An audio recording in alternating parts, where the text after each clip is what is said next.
I've read it from black folks in black homes, right? And they are very different towards their own people. They don't share. Pocho, you're lame, dog. Quit saying my name, dog. You thirsty getting clout. You get no views on your podcast anyways, dog. Stop capping, my boy. Yeah, you reached out. You talk good about me. I never did an interview with you, my boy. You wanted to go on live. I never did. Because why? I know what it is. You're making a narrative that's never going to happen. Dog, there's too much bloodshed, too much bullshit going on. Prison is prison. The streets is the streets. Hey, what it do, what it is, what it was. This is your boy POCHO, the Chicano Podcast. Like, subscribe, and turn on notifications and support a real within the field. This is part 2 of Tommy Buns getting wild, bro. Getting wild, saying that black people are stingy and Mexicans always show love, bro. And it's wild work, bro. It's wild work. And then we got on the other side, John Diesel. John Diesel, dog. The hitman Diesel saying that black people are stingy. So let's just go through these clips and let's run it up, bro. Let's run it up, bro. Let's run it up. Let me know what we can do, what I can do better, dog. You feel me? Let me know what I can do better. First, let's start with the Tommy saying, you know, that black people trying to clear up. So basically what happened is Tommy, I don't want to go through all of it, but Tommy said that when he was just saying his story, but he said on an interview when he was drunk with Jinx or whatever, that when the homies would come over to his mama's house, they had EBT, and his mama would be like, hey, don't share all the cereal. We won't have any more. And she was kind of stingy and kind of like rude about it. But he would go over Mexican people's houses, and they didn't even have EBT. They were working hard, illegals, didn't have no help. And they opened up their doors to him, and that's maybe why he became a Southsider, bro. A lot of, Father Greg said this, that gang members are never, you know, running towards gang. They're running away from something. They're running. So Tommy was probably running away from his house. But anyway, he says basically that black people are stingy. And then John Diesel does a reaction, says that he agrees that black people are stingy. And he's from Oakland. And I don't know. I grew up with black people and they are not stingy. And I don't know. You just must have. This is what I hate about generalizations. You'll meet 1 or 2 black people that were stingy or something. And then you call the whole race stingy just because those 2 people were stingy and happened to be black. That's what we call generalizations, and that's what created prejudice and racism and classism and sexism. All that is created through generalizations. You guys gotta stop, bro. Uneducated ass fools, bro. Uneducated ass fools. And then he kind of pressed Munchie back, though. I had to give him props at least that he stood up for himself a little bit. Because I was not being racist. I'm the last to be racist. I'm black, and I grew up off the food stamps. So how can I be racist, bro? Right. Black people cannot be racist. Racism has to do with power. Can black people be racist? Yeah, anyone can hold racist beliefs. But there's this debate about systemic power and how racism operates on a larger scale. Elaborate? So on a person-to-person level, prejudice or bigotry can come from anyone. You know, someone of any race can stereotype or discriminate against someone else. But when people talk about racism, they often mean a system backed by institutions, history, laws. So in places like the US, for example, some argue that only groups with societal power can be racist in that systemic sense. Like white people. It's a bit of a messy... Well, it's a messy and emotional debate. Language really shifts depending on who's using it. But in this system, you could say that there's a chance that white privilege is real. Many people point to patterns in housing, jobs, policing, wealth that collectively shows a tilt towards whiteness. Yeah, poverty shapes behavior in a big way, and desperation pushes people in different directions. Some folks hold tight and some folks share everything. Yeah, but also I look at it like when black people here, if they are, you know, timid and sharing or stingy, it's because they're coming out of surviving slavery where you had to survive and divide and conquer and do whatever you could. But Mexican and immigrants that come here, they're coming here for a dream, so they see the world in a different light. They see the world in opportunity, so they're willing to give more. Thoughts? That's an interesting take. For sure. History leaves a mark, doesn't it? And the legacies of slavery, segregation, ongoing discrimination, that can deepen a sense of scarcity and caution. Immigrant stories can carry that different frame, like the "we chose this bet," And that mindset can really fuel generosity. But it's never uniform. Class, trauma, personality, all of that mixes in too. I feel it.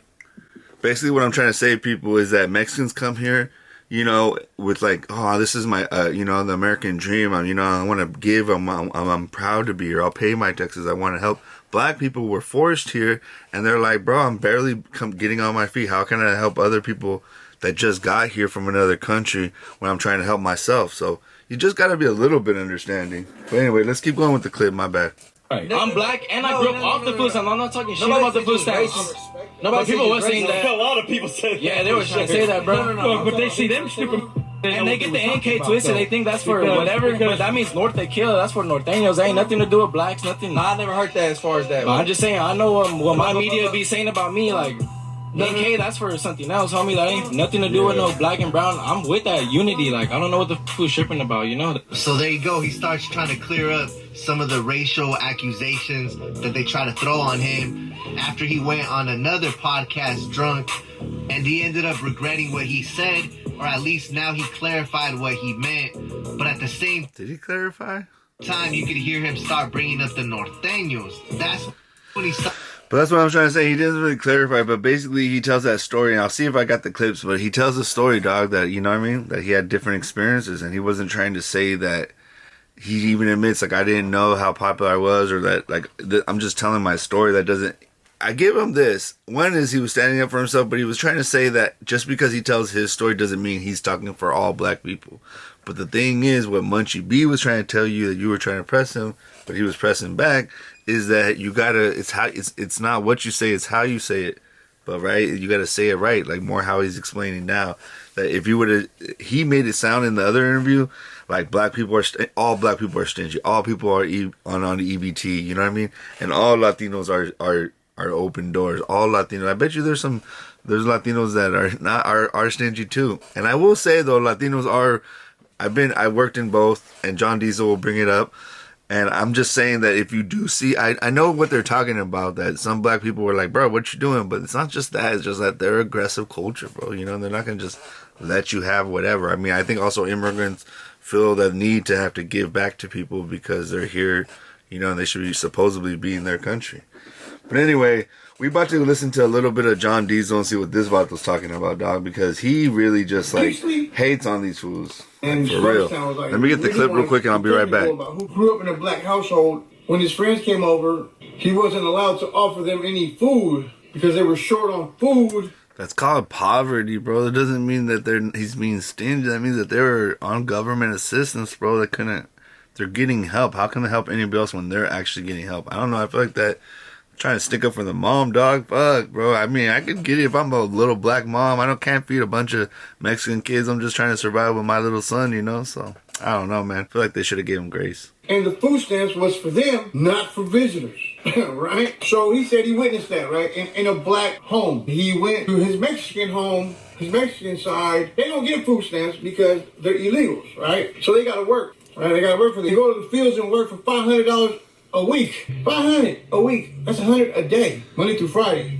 It's like 3 hours of photography for me, dog. Maybe 3. They probably whoop their ass for Saturday and Sunday too. Monday through Sunday for $500 in the fields, right? Scorching hot. They still get away with that.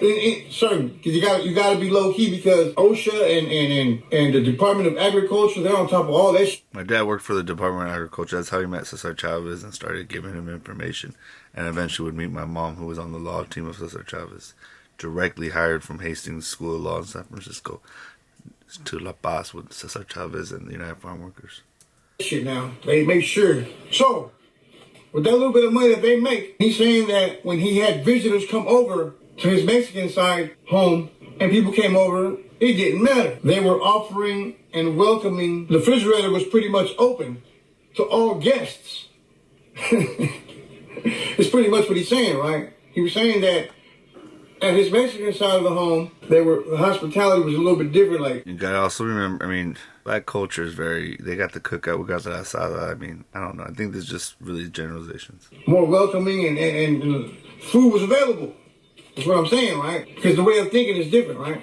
That's what he was saying. And that's what's on the No Jump. That's how they kicked off the video with Munchie and them, right? I ain't gonna lie. When I was growing up, my two best friends were black. And they would come over. And we'd eat up everything. It didn't matter. My mom never complained. She never complained. My mom worked in Gate University in San Francisco. And the supervisor, so she had a good job. Pretty good position for somebody coming illegal across the border. It's all right money, man. It's not too bad. And my dad owned a trucking company.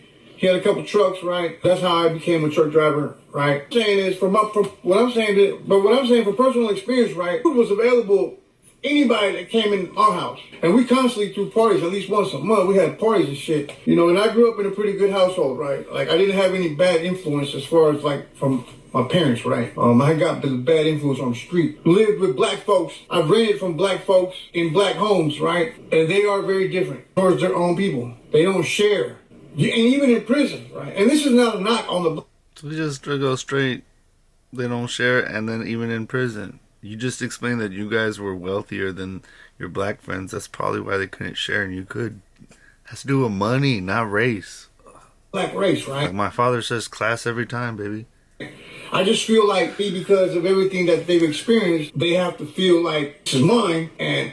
You know, I work for this, and you ain't getting none of this, right? And that's what we're talking about, being from survival to thriving. But this guy, black people were stolen from their land, you know, or sold even by their own people and enslaved. And so they probably do have a mentality a little bit more of like, I got to get mine, you know what I mean?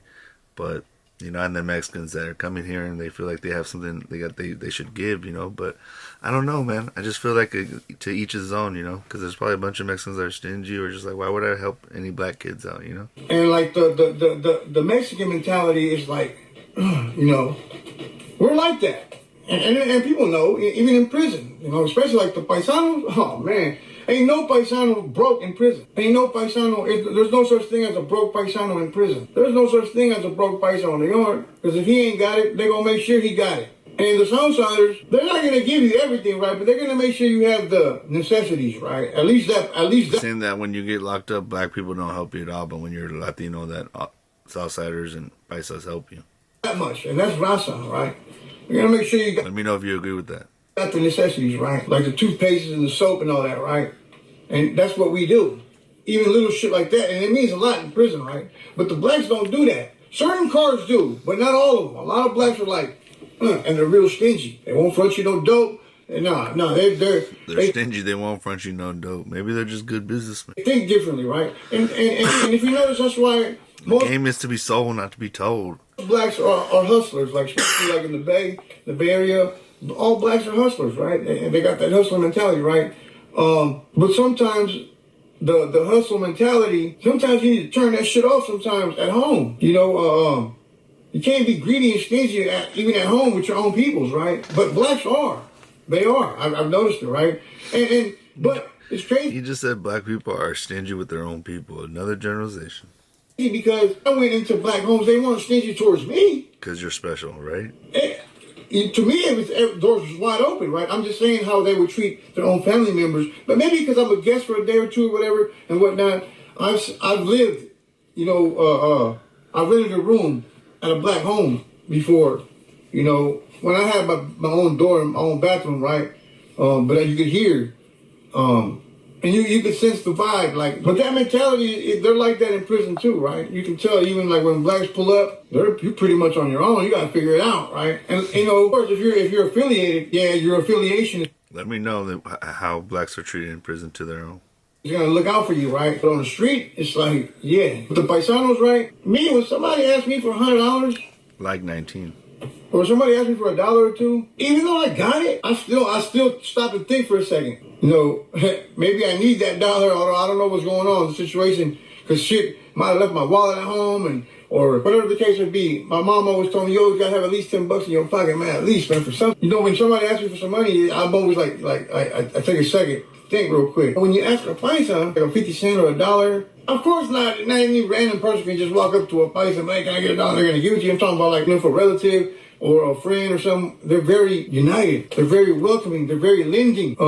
Because they're here as guests themselves. Paisas have no problem lending you or giving you. And it's that kindness heart that the paisanos have, man. You know what I'm saying? True. I mean, la neta que corriendo con los países en la prisión fue la mejor opción. Fue la mejor cosa que yo pude haber hecho, man, la neta. Saying that the best option for him was to go run with the Paisas. No solamente porque la política es un poco más calmadón, ¿verdad? Not just the politics are more Pero calmer. tienen toda la droga.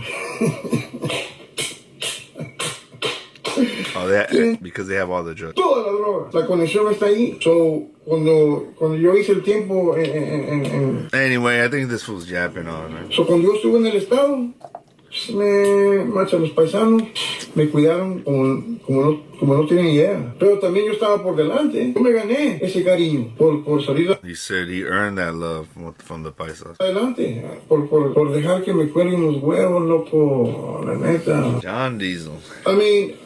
I don't know. Maybe people have different experiences, right? Yes, I'm gonna leave it right there. I had a different experience. I grew up with Maxine Holmes, tatted on my arm, 1948 to 1998. That 99. Look it, dog. I got a tattoo in the 1900s. That tattoo is 27 years old. Damn, she's been gone for that long, man. Rest in peace, Maxine Holmes.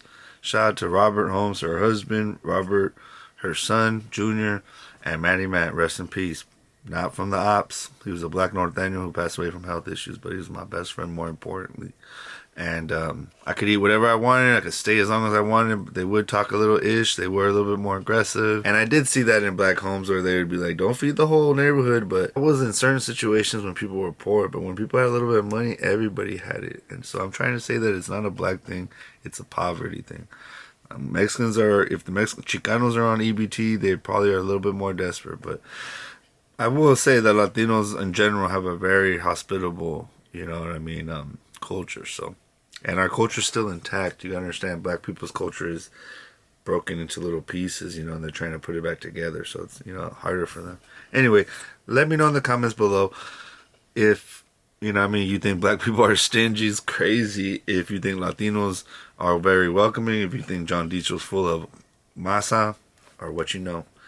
Or is Tommy dum-dums, not just saying experience, but just whack with the generalizations. This is your boy POCHO1. Let me know, bro. I'm almost at 10K. Like, subscribe, and turn on notifications. Support a real one in the field. This is your boy POCHO1, and I'm out.